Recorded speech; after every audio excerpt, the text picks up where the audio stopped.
நடிகை ஸ்ரீவித்யா மாதிரியே முடியெல்லாம் கொட்டி கடைசி காலத்துல யாரையும் பார்க்காத பீலா ஐஏஎஸ். சுகாதாரத்துறை முன்னாள் செயலாளரும் ஐஏஎஸ் அதிகாரியுமான பீலா வெங்கடேஷ் திடீர்னு உடல்நல குறைவால காலமாயிருக்காங்க.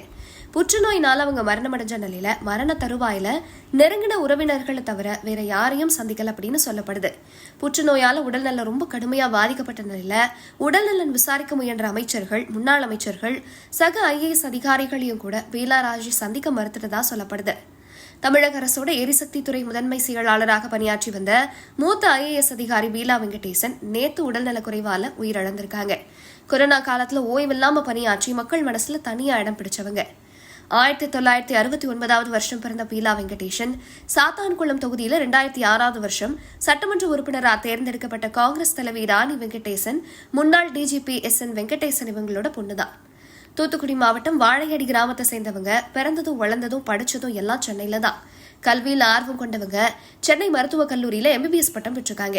அதுக்கப்புறம் இந்திய குடிமை பணியில சேர்ற கனவை நோக்கி பயணிச்சவங்க 1997வது வருஷம் IAS தேர்வில் தேர்ச்சி பெற்றாங்க. பீகார், ஜார்க்கண்ட் மாநிலங்கள்ல பணியாற்றுறது மட்டும் இல்லாம மத்திய ஜவுளித்துறை, ஹோமியோபதி மருத்துவத்துறையிலையும் முக்கிய பொறுப்புகளை வகிச்சாங்க. அதுக்கப்புறம் தமிழ்நாடு கேடரை வாங்கி மாநிலத்துக்கு வந்து செங்கல்பட்டு துணை ஆட்சியராகவும் மீன்வளத்துறை இயக்குநராகவும் பணியாற்றினாங்க. 2019வது வருஷம் சுகாதாரத்துறை செயலாளராக பொறுப்பேற்றவங்க கொரோனா பேரிடர் காலத்துல மாநிலம் முழுக்க மக்கள் மத்தியில பாராட்ட பெற்றாங்க.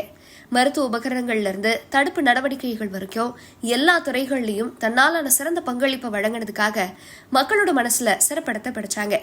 அண்மையில கணவரும் IPS அதிகாரியுமான ராஜேஷ் தாஸ் கிட்ட இருந்து விவாகரத்து வாங்கின தன்னோட பெயரை பீலா வெங்கடேஷ்னு மாத்திருந்தாங்க. இப்ப தமிழக அரசோட எரிசக்தி துறை முதன்மை செயலாளராக பணியாற்றி வந்தவங்க உடல்நல குறைவு காரணமாக சிகிச்சை பெற்று வந்த நிலையில நேத்து உயிரிழந்திருக்காங்க.